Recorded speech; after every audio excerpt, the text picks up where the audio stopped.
Good evening, Rabbi. We're starting tonight the Parashat Emor, which talks about the sanctity of the Kohanim, a very important parsha for us to understand. There's a lot of things here also that we don't really need to know. They're not practical. They're talking about the offerings that the Kohanim brought in the Bet HaMikdash and so forth, so on, all kinds of things.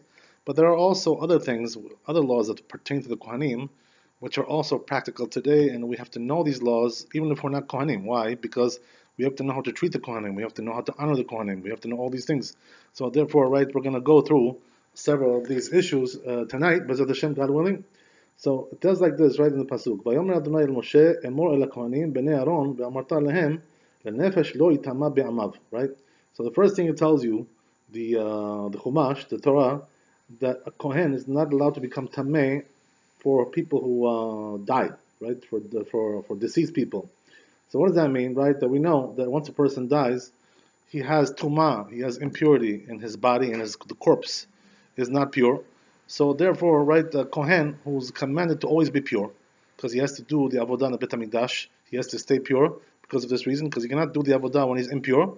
So therefore, we say, right, that the Kohen has to remain pure no matter what, and even if somebody dies, even though it may be his friend or maybe his somewhat distant relative, so he's not allowed to touch them or to get close to their body in a way that's going to make him tameh, or to make him impure, right? But the Torah tells us over here that there are several exceptions.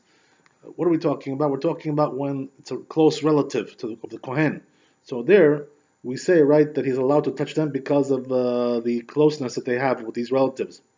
What does it say, right? Which ones are the ones that he's allowed to become tamei for? Kim l'she'ero akarov elav le'imo ulaviv, for his mother, for his father if they were deceased, God forbid. Right? Ve'livno ubito, also for his son and daughter, and also le'achiv, for his brother as well. Ve'lachoto abetula, and also, right, if he has a sister who's still a virgin, what does that mean? She didn't get married yet, right? She's still unmarried. So these relatives, he's allowed to become tamei for them because this is like very close. And if he wouldn't become tamei for them, it would look very strange, that it would look very cruel.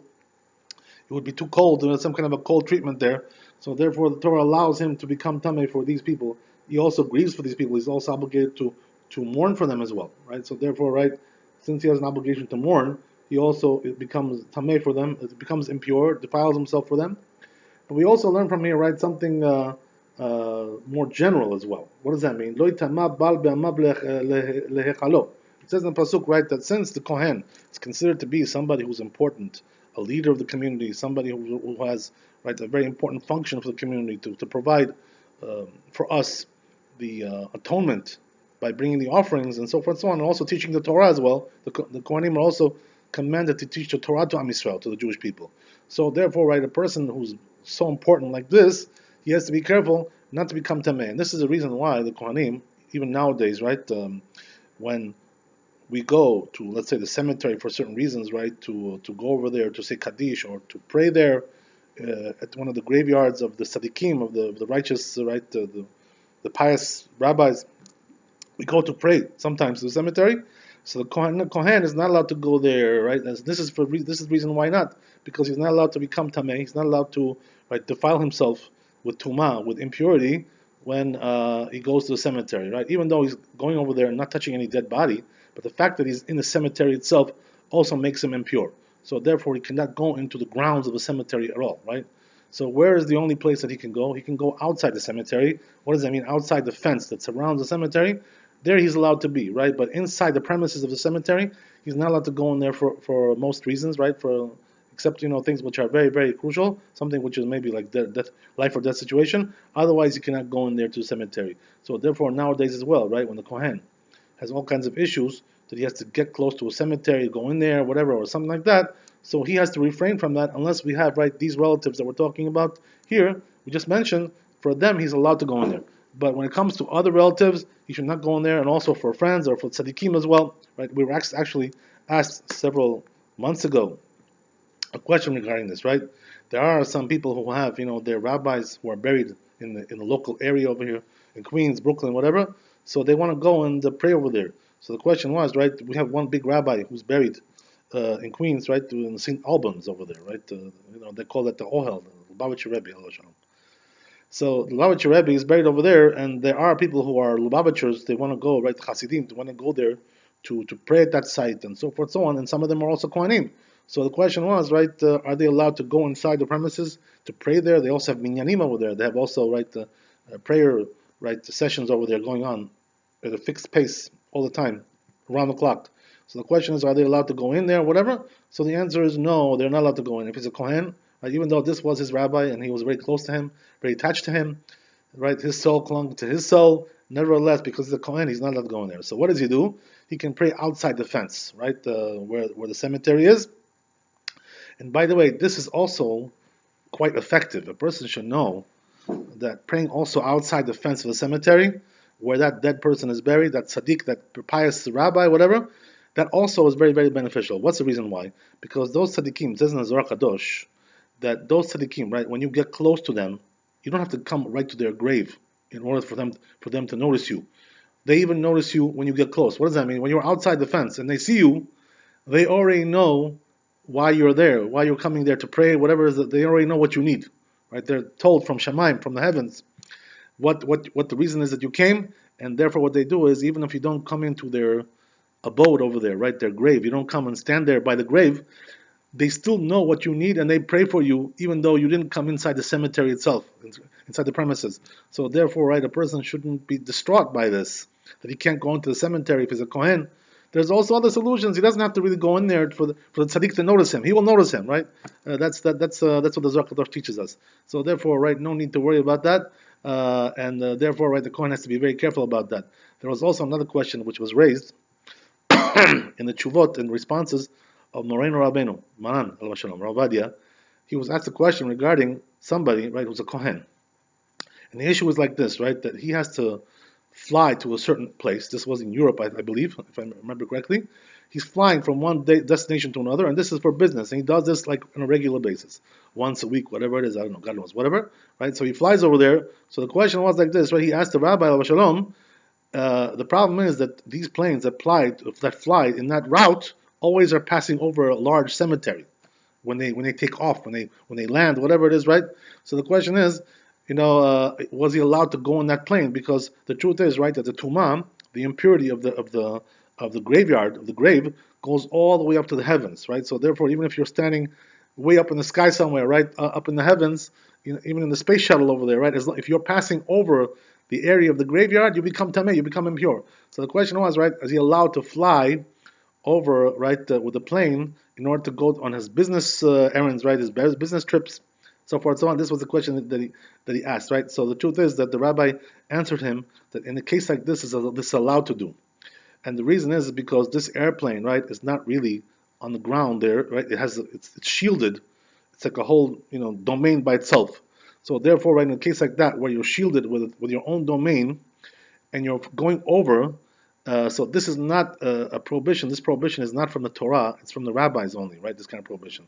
So therefore, right, in a case like this, the rabbi made a special allowance over here that he allowed this person to go over because he's going for business, right? He needs it for parnasah.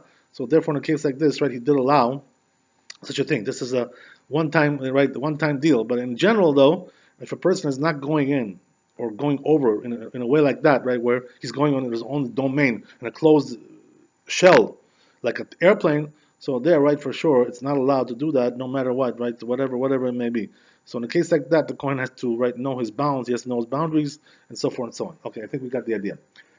We go on further, right, then it says like this, ולא יכרחו כורחה בראשם ופאת זקנם לא יגלחו ובשרם לא יסרטו סרטת, right?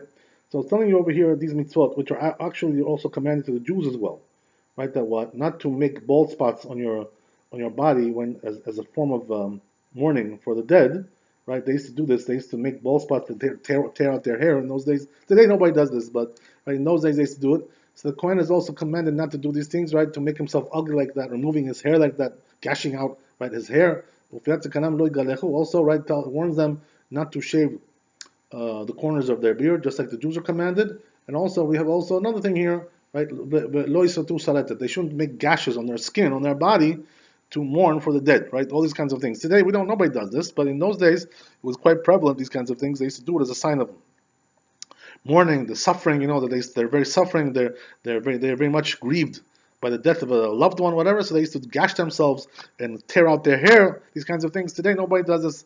But anyway, the point is, right, the Kohanim are also commanded to do this as well. But here, there's also something interesting, right? The question is like this, right? If the Kohanim, if the Jews were already commanded also not to do these things we just mentioned, so then why does it have to say, right, for the Kohanim separately? What, the Kohanim are not a part of the Jewish people? They're also a part of the Jewish people. So whatever the Jews are not allowed to do, they're also not allowed to do, right? So what is the reason why it adds, right, here again, these prohibitions? So the truth is, right, it's not coming to teach you about the Kohanim.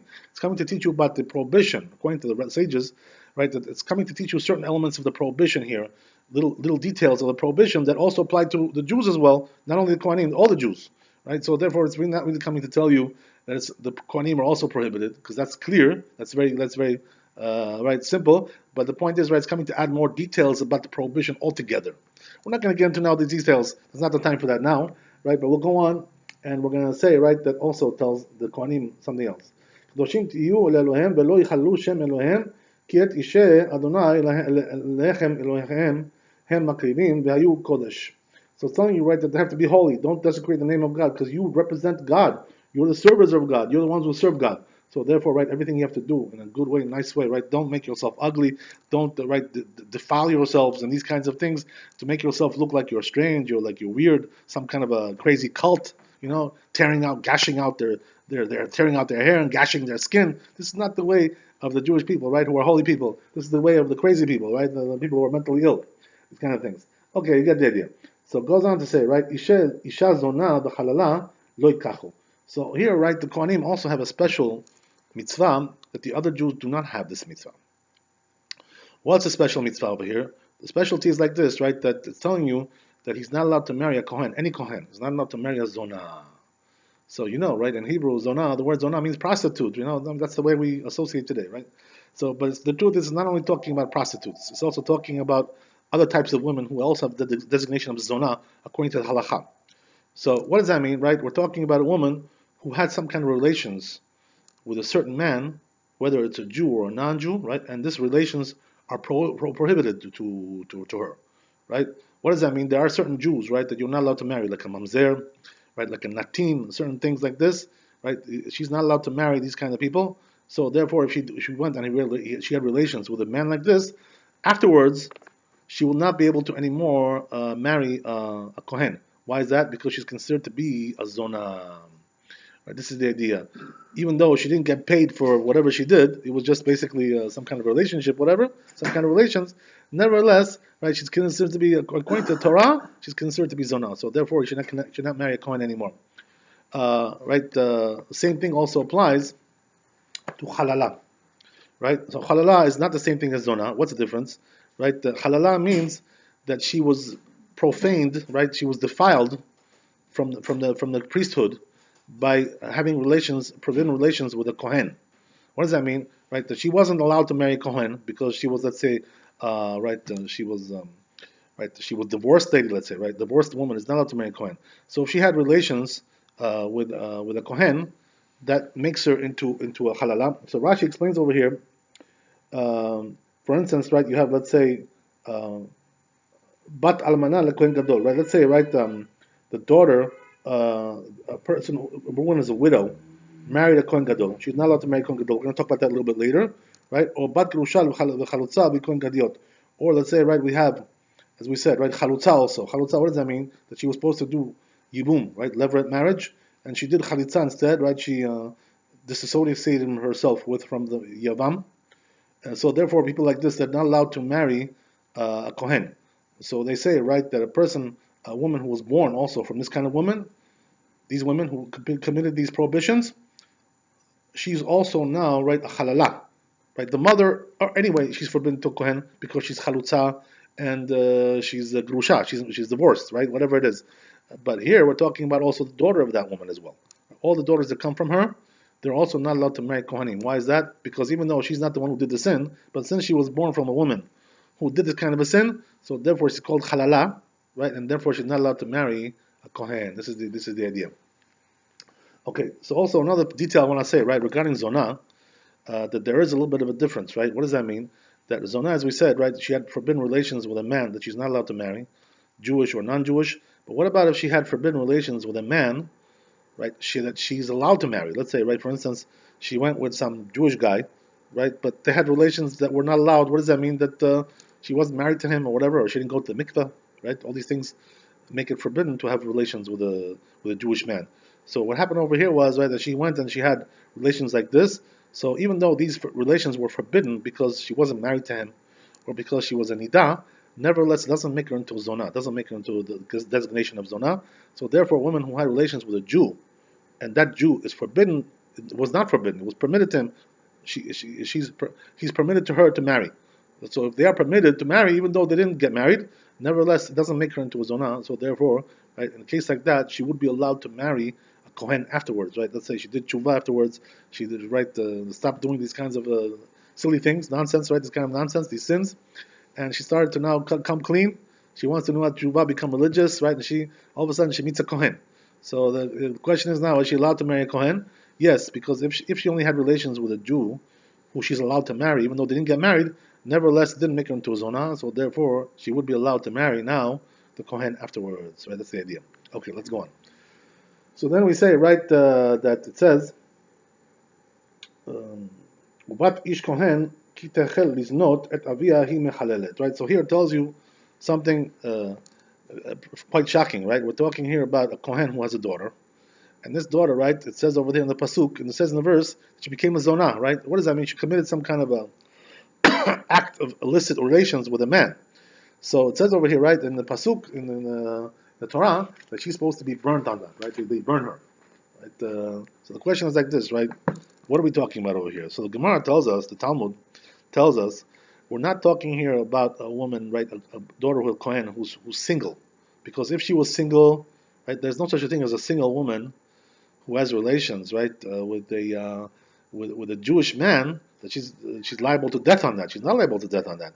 So therefore, right, it must be the Chazal explained, the sages explained that we're talking about a woman who's already married or betrothed, right? She already did kiddushin. She got the ring on her finger. They did kiddushin, right? Right, harazem mikudeshet, right? Kedat Moshe ve'Yisrael, like they do in the weddings. They do the kiddushin. They give the ring. So if they did that already, they already gave the ring to the woman. And then all of a sudden, right, she committed adultery, went with another man.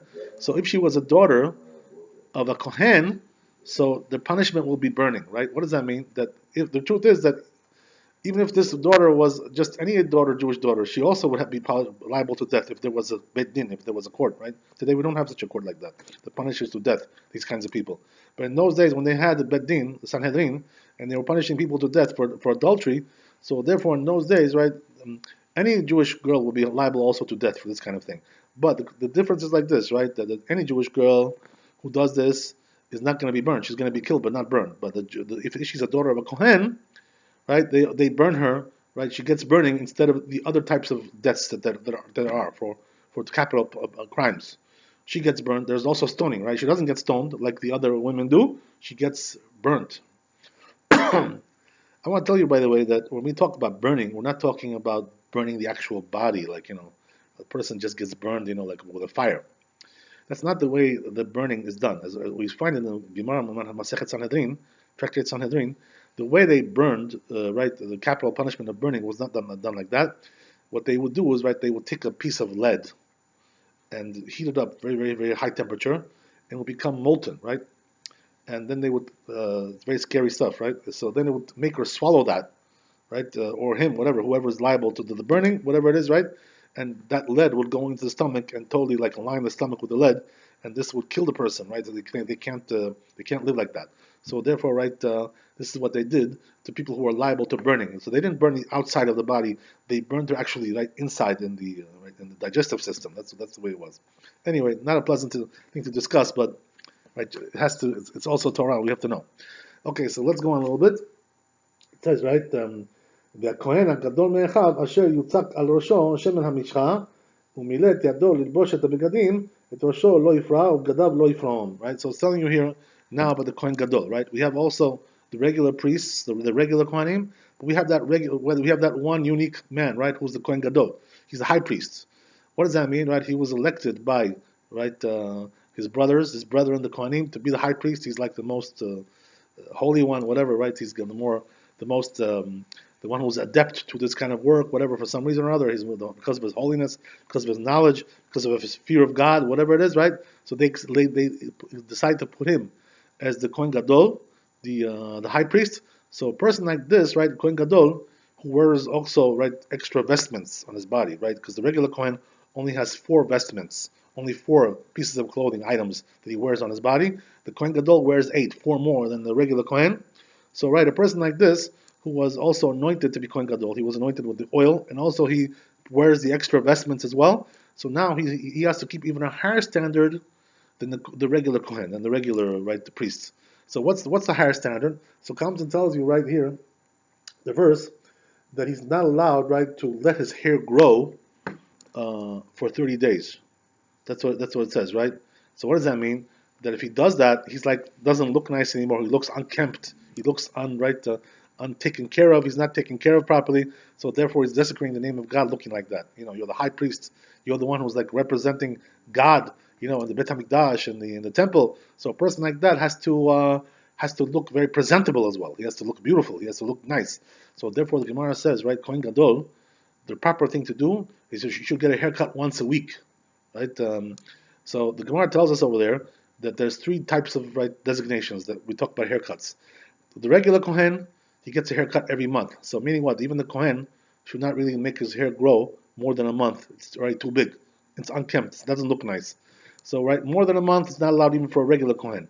But the Kohen Gadol, right, the proper thing for him is to get a haircut every week, once a week.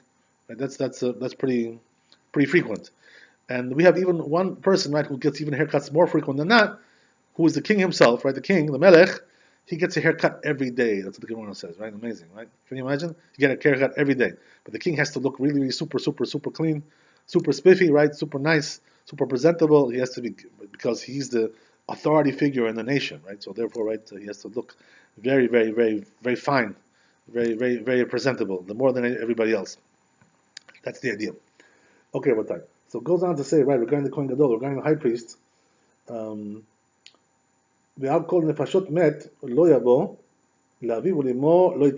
So it tells you, right, that the Kohen Gadol also has a higher standard in the sense that he's not allowed to defile himself for any dead body, even for his mother and father. Can you imagine? Even for them, he's not allowed to go and defile himself, to go to the graveyard for them, to touch their dead body. He's not allowed to even the mother and father. All the more so the other relatives, he's not allowed, right? So the Kohen Gadol, as we see, right, he has a higher standard than all the other Kohanim. By the way, the Gemara teaches us, right, that even though he's not allowed to defile himself for his mother and father, nevertheless, there is one case that he's allowed to defile himself for the dead. When is that? We call that met mitzvah. What does that mean, met mitzvah? That a person who sees, let's say, a dead body on the road somewhere, right? A Jewish dead body, and it wasn't buried. So this is a mitzvah, right? A very great mitzvah to bury that body. If you see somebody like that, you have to bury him, right? Whoever it may be. So here, right, in a case like that, even a Kohen Gadol has to bury him. Can you imagine? It's such a great mitzvah because it's considered to be a very big sin to leave a dead body outside and unburied, right? Because he can't rest like that. He gets no rest when he's outside of the grave. So therefore, the only way to give him rest, to give him comfort, the dead, is to bury him underground. So therefore, if you see a dead body who's above ground, right, is not buried, or just left there, abandoned, whatever, right? Therefore, everybody has to now do the mitzvah of met mitzvah and bury that dead body, even Kohen Gadol, even high priests. That's the idea. Let's go on, Rabbi. It goes on to tell you, המקדש לא יצא ולא יחלל את מקדש אלוהיו כי נזר שמן ומשחת אלוהיו עליו אני אדוני והוא אישה בבתוליה ייקח. So it tells you, right, that also regarding the marriage, there's a higher standard by the Kohen Gadol, high priest, than there is for the regular Kohen. As we said, right, the regular Kohen is not allowed to take a halala, and he's not allowed to take a zona. We described already what that means, right? But here, the Kohen Gadol has even a higher standard. What does that mean? That the regular Kohen is allowed to marry, he's not allowed to marry a divorced woman. That's not allowed for a regular Kohen. When it comes to Kohen Gadol, right, he cannot marry a divorced woman as well as you can imagine, and also he cannot marry a widow either, right? A regular Kohen is allowed to marry a widow, somebody whose husband died. He's allowed to marry her, but when it comes to Kohen Gadol, he's not allowed to marry a widow either. So what is he allowed to do? He has to take a woman who's a virgin, never married to anybody, right? Never was married at all, never, right? That has to be a virgin girl.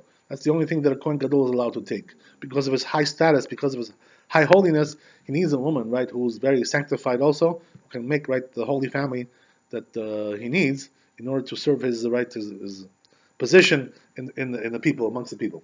That's the idea. Goes on to say over time.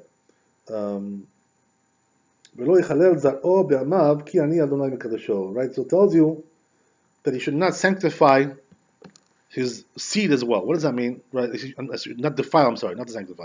He shouldn't defile his seed. What does that mean? How does he defile his seed?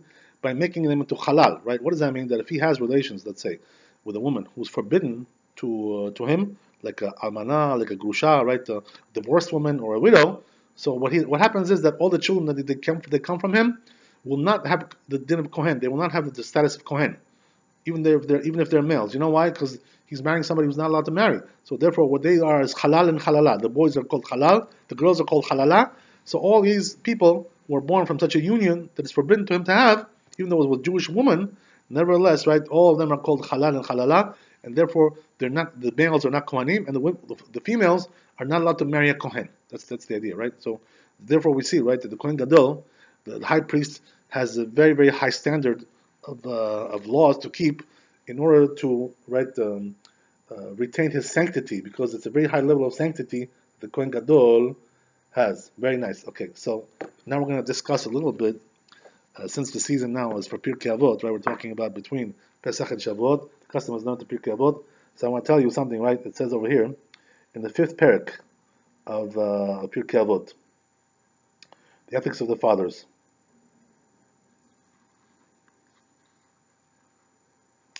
So it tells you, right? Shibat varim begolem, v'shibat varim bechacham. So he says there are 7 qualities that we find in a golem, and there are 7 qualities which are the opposite qualities that we find with chacham, with a wise person, right? So wise person, we know what that is. Or chacham, a person who has wisdom of Torah. That's the idea. So what about a golem? What is that golem, right? So the truth is, right, the word golem in Hebrew, the connotation is like this, right? We're talking about something which was made, let's say a utensil, or some kind of creation that was created, but it's unfinished, right? What does that mean, right? It's like it's a raw material which is not yet formed and shaped properly. That's the idea. That's the word golem. That's what it means. There's also a concept of golem in people as well, right? That's what we're talking about over here. So what does a golem mean in people? That means that this person, even though he's a human being, he was born human, but nevertheless, right, his behavior shows that he's unformed yet. Yeah, right. He's not smooth yet, right?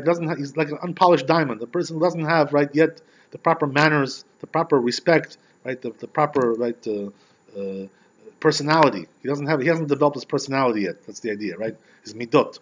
So his character is undeveloped. So he's undeveloped. We call him a golem, right? It's actually insulting kind of language.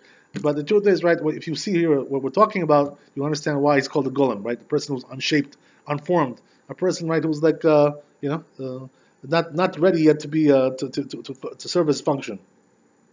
So it tells you, right? What about the chacham? What are the 7 qualities of the chacham?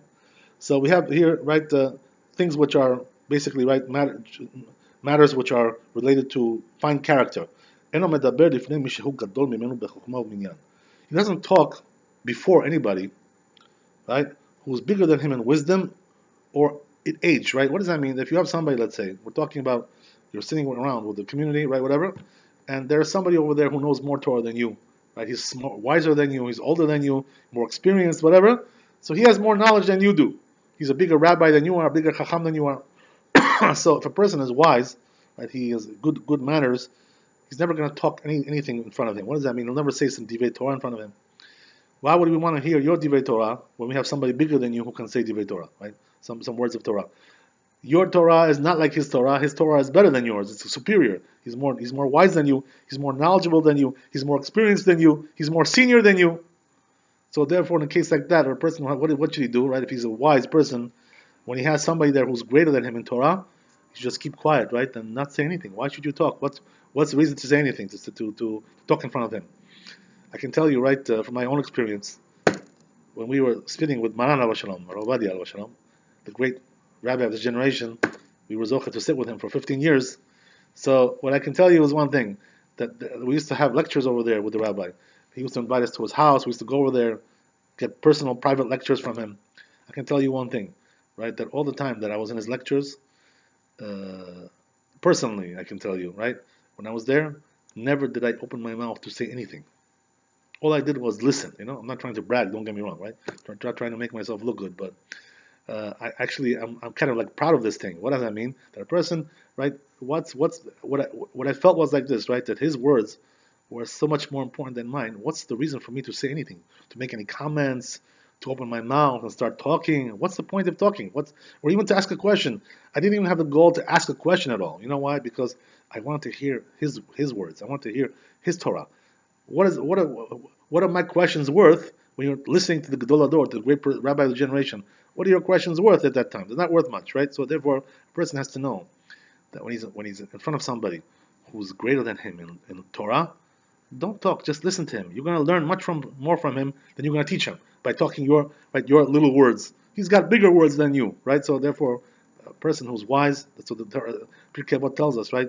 Do not try to be a big wise guy. Do not try to be a big man in front of big people who are bigger than you.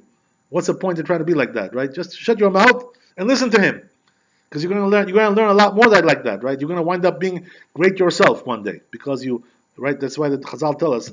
Why is it? In order to remember this, right? This point, the Chazal tells us one important thing. Why is it that HaKadosh Baruch Hu gave 2 ears to a person and only 1 mouth?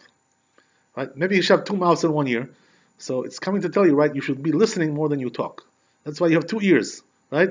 The majority of your time should be listening to people, not talking so much, right? What's the point to talk? You should be talking when it's necessary to talk, or let's say nobody over there like you has wisdom in Torah, right? So then you should be talking. But if somebody else there who knows more than you speak in front of him, why? What do we need to hear from you? We have somebody else to hear from, right? You should be learning from him, and everybody else should be learning from him. So you're bothering everybody else as well, because you're not allowing them to learn from him as well. So therefore, right, the proper thing to do is to be silent at that time. Let's go on, right? Then we have more qualities. Right? This is also a very important point, right? That you know how it is. Some people like to, when the other person is talking, right? Let's say you're having a conversation with somebody. So what happens is that you intrude when he hasn't finished his statement yet, right? He still hasn't finished what he's saying, and you come and you say, "Oh!" Start interrupting him. You don't let him finish his statement. If you don't listen to him, how can you answer him? How can you answer something which you haven't even listened to yet? First, listen to what he's trying to tell you, right? And then start to talk. Why? Let him finish his statement. If a person doesn't do that, he starts to cut into his words before he actually finishes his statement. That means he doesn't care about what that person is talking about. He only cares about what he says. It's an ego thing. Like an egotistical person. I only care about what I say. I don't care about what you say. I don't want to have to hear what you say. So I'm going to cut in front of you, right? Make you look like you're nobody. You're not important. So this is also right to consider to be very poor manners. This way of behaving, right? We see this often, by the way, right? You know how it is, right? When you listen to the news, right? What happens over there? They have some guests over there, some panel that comes up, right? And this one will start bothering him. He won't let him finish his statement. He always starts interrupting him, right? That's very rude. It's not the way to talk like that. Right? The person who was derech eretz, was proper manners, should know, right? First, let him finish, and then, right? Hold your horses, wait a few seconds until he finishes his statement, and then start to talk. Why do you have to interrupt him in the middle like that? Not proper manners, right? So a person like that also, right, is the quality of a golem. A person who's not finished, right? Not fine-tuned. He's an unpolished diamond yet, right? Not polished, not smooth. He doesn't have the proper manners. Let's go on, right? It says over there also, also, he's not too quick to answer. This is also a very, very wise thing, right? That the Pirkeh Avot is teaching us over here. That when a person asks you a question or makes a comment, right, and that question or comment somewhat bothers you, you don't agree with it, right, or whatever, or let's say they ask you a question to answer, they want to ask you a real question, right? What do you think about this? Whatever. So a person, right, shouldn't be so quick to answer without thinking first of all. First try to organize your answer, organize your statement. Get organized in your mind first, right? What you're going to say, how you're going to say, and then once you have it all in your head, right, what you're going to say and how, then give the answer, right? Take a few seconds, whatever, to organize everything in your mind, or it could take a few minutes also. Wait, tell them, listen, give me a few minutes, I want to think about that, or it could take a few hours also. Tell them, listen, I can't answer you right now. I'm a little bit confused right now, right? I'm a little bit busy. Give me a little time. I'll answer you in a few hours. I'll answer you tomorrow. It could be also tomorrow. What's the problem, right? If you don't know the answer, you don't really know what you're talking about. So why just answer him like nonsense? Start talking gibberish from your mouth. What is that going to help you to talk gibberish, right? So, person, what should he do? Instead of talking gibberish, right? Wait until you get everything organized in your head, and then give the answer. This is the idea. Very good. Shoel kinyanu meshib kalacha, right? Also, a person who's wise, right? He asks questions which are pertinent. This is also something a person has to understand. When you come to a lecture, let's say, right? Or you come to, let's say, some kind of a meeting, right? Don't start asking all kinds of silly questions which are not relevant to the discussion that you're talking about. All of a sudden talking about this, all kinds of outside things which have nothing to do with the discussion matter. Right? If you do that, that shows, right, that you're not organized in your head. Something is not organized there. Something is not right mesudar, as we say in Hebrew, right? You don't have your right proper. The head is not in the proper order, right? You have some problems, right? You're asking all kinds of silly questions which do not pertain, they have no relevance, right, to this discussion. You start asking all kinds of other things. What about this? What about that? We're not talking about that. Excuse me, I'm sorry, but you're asking now about this, about that. We can talk about that some different time. Now here we came to discuss this. We didn't come to discuss that, right? So a person has to know, right? And when you ask a question, make sure you understand, right, that there's also a border, right? There's also a limit how much you can ask. You can't go totally outside of the right of discussion matter altogether and start asking something which is not related. This is the idea. Also, right, it says meshib kelacha. What does that mean, right? That when a person answers, he answers right with wisdom, straightforward, right, without making any kinds of deviations. Right, the person knows how to answer a straight answer, which is understood, which can be fathomed by people. Right, people can tolerate his answers, right, and make sure that the message is given across, and that doesn't get distorted. That's also right the idea. Goes on to say, right, also another thing, right, you may think is like something very very simplistic, but the truth is, right, tells you that the person who's wise, he answers the questions in the order that he's asked. When they ask you, like, let's say three questions, so the wise person, what does he do? He should answer the first one first, and second one second, and third one third. Make sure, right, that you have your head is also here, and again, it's in order. There's a priority here. The first question, second question, third question, right? Each one has a chronology. The questions, right? So therefore, go according to the chronology of the questions. A wise person, that's the way he answers. He doesn't answer like in a sporadic matter. First this, and first that, and first this, and first all that, all these kinds of things, right? With sort of confusion. You shouldn't be answering with confusion. That's the idea. Let's go on, Rabbi. Oh, this is a very, very important thing, right? That a person, when he's asked a question, especially when you have like a rabbi or something like that, or a politician even, right? Leavdil, some kind of leader, whatever it is. So when somebody asks you a question, you don't really know the answer. So don't now start improvising, to give some kind of an ad hoc answer. If you don't know the answer, say, I don't know. What a great thing that is, right? That a person has the humility. If he doesn't know something, say, I don't know. Why are you embarrassed to say you don't know? Why? You want people to think you know everything? There's nobody in the world that knows everything. It doesn't matter how big a rabbi he is or how big he is in whatever. In fact, right, that we find in the words of the rabbis, in the words of the sages, if you study the works of the sages, right, the studies of halacha, the words of halacha, midrash, Talmud, you always find over there, right, that their rabbis say, I don't know the answer to that question, right? They were honest. They had they had the integrity to say, I don't know the answer. I'm sorry, I don't know. I'm not going to give you some fake answer now. Make myself look like an idiot, and also make a mockery out of you. Why should I do that? So therefore, a person, if you don't know, right, it takes a good man, right, a wise man, to say, I don't know. In fact, the Gemara tells us, right, Talmud tells us that a person should accustom himself to do that.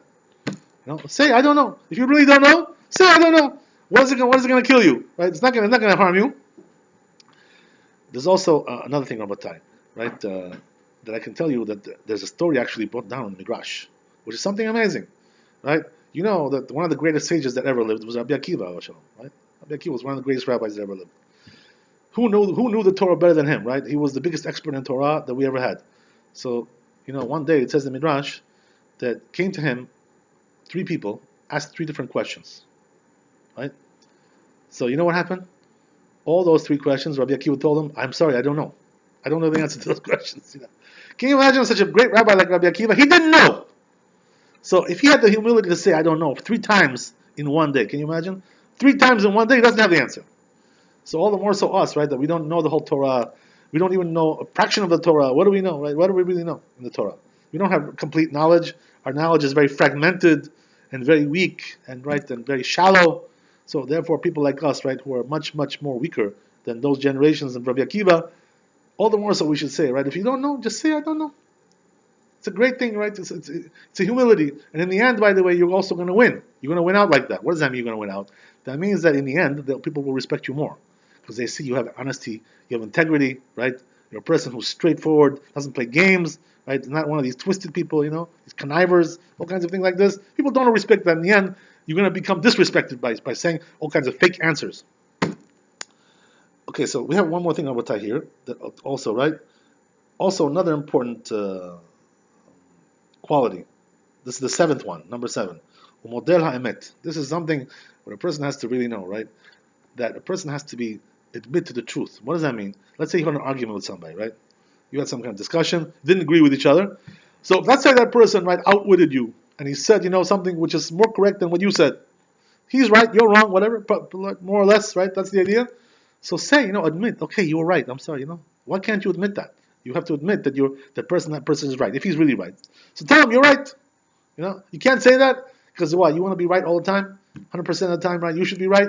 Nobody else could be right besides you. Is that the way it is? There's nothing like that in the world, right? Nobody can be right 100% of the time. Sometimes he's going to make a mistake, no matter what he is, no matter who he is, right? Even we find in the Talmud that some big rabbis also make mistakes, right? Said all kinds of things which the Talmud points out, right? It's a mistake. Even though the rabbis don't usually make mistakes. The truth is, right? The big Chachamim don't usually make mistakes. But it happens to also, sometimes the big rabbis also make mistakes. So therefore, right, if a person made a mistake, all the more so, right, if he's a regular guy, not a big rabbi, just a regular Jew. So say, model emet, say, I made a mistake, I'm sorry, you're right, I'm wrong. Just say, right, get it out of your mouth. Have the humility to say such a thing like that. So tells us, right, Pirkeh Avot, that these are the 7 qualities of a person who's chacham, who's wise. Right? Can you imagine if a person had all these qualities, how great he would become? By the way, these midot, these character traits that we just described now, if a person adheres to them, he'll become one day a great sage himself. That's what will happen to him because he has this great midot, great character. So it tells us, right, the Pirkei Avot, right, ve'hefech legolem, ve'chilufehen begolem. That's what it says, right? What does that mean? That all the things that we just described now, the golem, the one who's unformed, the one who's right, is a rough diamond. He hasn't been polished himself yet. Unpolished person, a person who's not ready yet to be like a real, human being. Person like that, he just does the opposite of all these things, right? So all the 7 things we just mentioned, he does it the opposite way. So what does that mean, right? That he'll talk in front of people who are greater than him, people who are bigger than him in Torah, bigger in wisdom. He talks in front of them because he has chutzpah, right? He is arrogant person who talks in front of people who doesn't know what he's talking about. Just opens his mouth and spews out all kinds of nonsense in front of them, right? Which is a great chutzpah. And also, right, as we said. He interrupts people, right? Interjects in the middle of their statements, which is also, right, very rude. He does that too, right? He doesn't care to let them finish, to listen to what they're saying even, right? To let them complete their statement. No, right away jumps in, right? Starts to argue. That's the idea, right? This is also very, very foolish behavior. Right? Also, right, he answers questions very fast. Shoots out the answer like machine gun, like shoots out like that. Assault rifle. That's what he does, right? Why is that? He's not even thinking, right? What he's saying. Just he has to give an answer like to make himself, like I'm so wise. I can answer you right away. I don't have to wait. I don't have to think about it, right? Everything is like so simple to me. Everything is so clear, right? But the truth is, in the end, he'll look like a fool. That's the way it is, right? Okay. And then again, right? As we said, the opposite also is also the golem. That he doesn't ask questions which are pertinent to the issue. He starts asking outside questions which are not related to the topic matter. Why does he do that? Because he has other interests that he wants to get into. He's more interested in what's on his mind than what the people are talking about. He doesn't care about that, right? He doesn't care about the community, what they're talking about. What's on his mind, that's what interests him only. So therefore, he asks questions that just come like randomly to his head. Oh yeah, what about this? We're not talking about that right now. So a person who does this, that shows that he's a fool. That's the idea. Let's go on over time. So also, right, when he answers something, So he doesn't answer in a direct way, in a good way, right? That relates to the issue, right, very clearly. He answers all kinds of like roundabout, crooked answers, which don't really, they miss the mark. They don't get to the point. Right? This is also very bad. And also, right, he answers the questions right sporadically. He'll first answer the last question, then the middle one, then the first one goes the opposite direction. Right? Doesn't go in the proper chronology of the questions, as we said. Right? That's the idea. And also, right, if he doesn't know something, he'll tell you, "Oh, yeah, I know what the answer is." He'll tell you some fake answer, and then, right, what's going to be? In a few days, they're going to find out that he was wrong. They're going to look it up on Google or something, whatever. Right? They're going to look it up, and they're going to see he was foolish what he answered, and therefore, right, they're going to say, "Oh, this guy's a fool." He just answers all kinds of questions. He doesn't know what he's talking about.